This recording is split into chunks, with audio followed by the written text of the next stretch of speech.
ابا حضور آئے ہو. ایک تعارف کا انداز تو یہ ہے, یہ ہمارے والد محترم ہیں, یہ ہمارے ابا جان ہیں, تو سامنے والے کے دل میں اچھے اثرات پڑتے ہیں صرف انہی الفاظ کی وجہ سے کہ میں نے ابا جان کہا, میں نے والد محترم کہا, میں نے ان کو ابو کہا, تو سامنے والا سمجھتا ہے ان کا بہت بڑا مقام ہے. اور ایک انداز یہ ہے, یہ میرا باپ ہے, تو سامنے والا سمجھتا ہے کہ اس نے ضرور اس کے پر ظلم کیا ہوگا, ستم کیا ہوگا, تبھی تو اس کے دل میں اتنا عناد ہے. باپ کہیں تو بھی وہی بات ہے, ابو جان کہیں وہی بات ہے, ابا جان کہیں وہی بات ہے, والد محترم کہیں وہی بات ہے, لیکن ایک لفظ کے ہیر پھیر سے سامنے والے کا دل اثر انداز ہوتا ہے. کہیں میرا باپ ہے, یہ میرا باپ ہے, دیکھو کھڑا ہے, تو سامنے والا برا سمجھتا ہے. لیکن جب کہیں والد محترم, اس کے اچھا جناب محمد رسول اللہ صلی اللہ علیہ وسلم مکۃ المکرمہ سے ہجرت کر کر مدینہ منورہ گئے, تو اسلامی زبان یہ ہے کہ آپ کے تعلق سے کہا جائے آقائے دو عالم صلی اللہ علیہ وسلم مکے سے ہجرت کر کر مدینہ گئے. اس میں کتنی عزت ہے, سامنے والے کے دل میں کتنا اکرام اور کتنا احترام پیدا ہوتا ہے. اور ایک طریقہ یہ ہے کہ ہم یہ کہیں کہ پڑھانے والا عیسائی ٹیچر اپنے اسٹوڈنٹس کو یوں کہے کہ مکے میں 10 سال رہنے کے بعد محمد صلی اللہ علیہ وسلم راتوں رات بھاگ کر مدینہ چلے گئے. وہ کبھی ہجرت کا لفظ استعمال نہیں کریں گے, وہ لفظ استعمال کریں گے بھاگ کر چلے گئے. جب باپ عالم کے پاس نہیں جاتا, اماں کبھی عالم سے مسئلہ نہیں پوچھتی, اماں نے کبھی بال کٹانے سے پہلے کسی عالم سے فتویٰ لیا تھا, اماں نے کبھی 16 سینٹی میٹر کی چوری پہننے سے پہلے کسی دارالفتہ سے فتویٰ منگایا تھا, اماں نے کبھی دیور کے ساتھ مل کر سریما جانے سے پہلے کبھی کسی عالم سے, مفتی سے, علامہ سے فتویٰ لیا تھا, کس اماں نے کبھی شوہر کی غیر موجودگی میں عاشق سے بات کرتے ہوئے اور اپنے جو ہے بوائے فرینڈ سے کالج کے زمانے کے بات کرتے ہوئے جب ماں نے نہیں پوچھا اور باپ نے جو ہے ناپ تول میں کمی کرتے ہوئے, قوم کا مال ہڑپ کرتے ہوئے, ہضم کرتے ہوئے, خیانت کرتے ہوئے, مردوں کی ہڈیاں بیچتے ہوئے, کفن بیچتے ہوئے, زندوں کا خون پیتے ہوئے, ماں نے نہیں پوچھا, باپ نے نہیں پوچھا, یہ کیوں پوچھے گا؟ جب اس کے دل میں یہ بات ڈالی گئی کہ رسول محمد صلی اللہ علیہ وسلم راتوں رات بھاگ کر مکے سے مدینہ چلے گئے, تو اب یہ ایک ایک لفظ اس کے ذہن میں آتا ہے. حیات کی عظمت پی سے پگ ہی کیوں بتایا جاتا ہے؟ اس لیے کہ مسلمانوں کے یہاں خنزیر نجس العین ہے, اس کا تھوک بھی ناپاک ہے, اس کا پسینہ بھی ناپاک ہے, اس کا جھوٹا بھی ناپاک ہے, اس کا خون بھی ناپاک ہے, اس کی جلد بھی ناپاک. پی سے ہزاروں چیزیں آتی ہیں, لیکن پی فار پگ ہی کیوں بتایا جاتا ہے؟ اس لیے کہ جب ایک بچہ رٹے گا پی فار پگ, پی فار پگ, اب یاد کرنا ہے 100 مرتبہ کہے گا. جب ایک چیز بار بار کہی جاتی ہے تو اس کی گھنونا پن, اس کی نفرت دل عظمت دل سے نکل گئی, امامے کی محبت نکل گئی.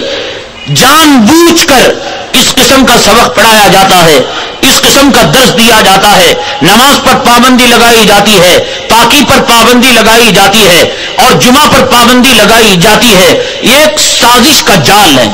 اب اگر کوئی کہتا ہے کہ صاحب اگر تعلیم ہوتی ہے تو انہی اداروں میں ہوتی ہے, ہمارے اسکولوں کے اندر تو تعلیم نہیں ہوتی.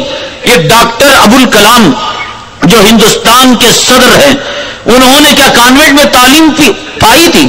اگنی اور پرتوی انہوں نے جو میزائل بنائی, یہ کانوینٹ میں تعلیم پا کر بنائی. دنیا کے جو مشہور سائنسدان ہیں, ڈاکٹر عبد القدیر ہیں اور ابوالکلام ہیں, یہ سب جو ہے یہ انہوں نے کیا کانوینٹوں میں تعلیم پائی؟ ڈاکٹر ابوالکلام ایک اسکول کا افتتاح کرتے ہوئے خود انہوں نے کہا کہ میری ابتدائی تعلیم اردو میڈیم اسکول سے شروع ہوئی.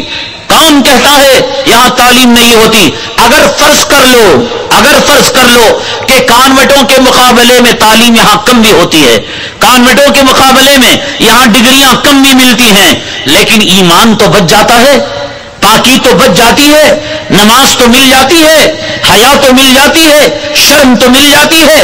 ارے ڈگری پا کر ایمان کھونے سے کیا فائدہ؟ ایمان کی کوئی قیمت نہیں, ایمان کی کوئی قدر نہیں. ایک صحابی کو اللہ کے حبیب پاک جناب محمد رسول اللہ صلی اللہ علیہ وسلم نے بیکاٹ کر دیا تھا, سوشل بیکاٹ کر دیا. دیکھو خبردار, اس سے کوئی مسلمان بات نہ کرنا, اس سے کوئی خرید و فروخت نہ کرنا. ان کو سلام بھی نہیں کرنا، یہ سلام کرے تو جواب نہ دینا. یہ کسی وجہ سے تعزیری کارروائی تھی جو جناب محمد رسول اللہ صلی اللہ علیہ وسلم نے کی تھی. ایک عیسائی بادشاہ کو پتا چلا کہ ایک صحابی کو جناب محمد رسول اللہ صلی اللہ علیہ وسلم نے بیکاٹ کر دیا ہے، تو اس نے اپنے نمائندے کو بھیجا اور بھیج کر آفر دیا کہ دیکھو محمد صلی اللہ علیہ وسلم کے دین کو چھوڑ کر اگر تم عیسائیت کو قبول کر لو گے تو میں اپنی بادشاہت کے 2 ٹکڑے کر دوں گا، جو چاہے ٹکڑا تم اپنا لینا. اپنی بیویوں کو 2 حصوں میں تقسیم کر دوں گا، جو چاہے بیویاں تم لے لینا. اپنی کنیزاؤں کو 2 حصوں میں منقسم کر دوں گا، جو کنیزائیں چاہے لے لینا.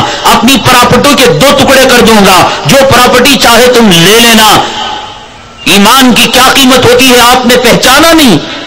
ایمان کی قیمت آپ نے ختنہ جان رکھی ہے. ایمان کی قیمت آپ نے مرنے کے بعد جنازے کو جان رکھا ہے. ایمان کی قیمت نکاح کے وقت مسجد سے دفتر لانے کو جان رکھا ہے. ایمان کی قیمت نہیں جانتے کہ اس بادشاہ کا آفر جب یہ صحابی کے پاس آیا تو صحابی کہنے لگا کہ خبردار کہ تم میرے محمد صلی اللہ علیہ وسلم کے ساتھ جو تعلق رشتہ ہے اس کا سودا کرنا چاہتے ہو، اگر تم چاہو تو تمہارے ان تمام چیزوں پر میں پیشاب کرنا بھی گوارا نہیں کرتا. اسے لینا تو دور کی بات، سینے سے لگانا تو دور کی بات، اس پر موتنا اور پیشاب کرنا بھی گوارا نہیں کرتا. اسی حالت کے اندر گھٹ گھٹ کر مر جانا مجھے گوارا ہے جناب محمد رسول اللہ صلی اللہ علیہ وسلم کی محبت میں. تو ہمارے پاس ایمان کی کوئی قیمت نہیں ہے، یہی ڈگریاں سب کچھ ہے. اور ایک دوسری بات، بنیادی بات یاد رکھو، انسان کی جو کمائی ہے اس کا تعلق علم سے نہیں ہے. کتنے تعلیم یافتہ ہیں جو جھک مارتے ہیں دوسروں کے یہاں جا کر 1500 کی نوکری کیا کرتے ہیں، اور کتنے اناڑی ہیں اللہ تبارک تعالیٰ نے زمین آسمان کے دولت کے خزانے کھول رکھے ہیں. تو کس نے بتایا آپ کو کہ کانوینٹ میں پڑھو گے ڈگری ملے گی تبھی آپ کو روپیہ ملے گا، پیسہ ملے گا؟ کیا ہمارے پیدا ہونے سے پہلے اللہ تبارک تعالیٰ نے ہماری ماں کے پیٹ میں ہماری روزی کو نہیں لکھا تھا؟ یہ کانوینٹ والے ہماری روزی کو لکھیں گے؟ یہ عیسائی مشنریز والے ہماری جو ہے مقدر کو لکھیں گے؟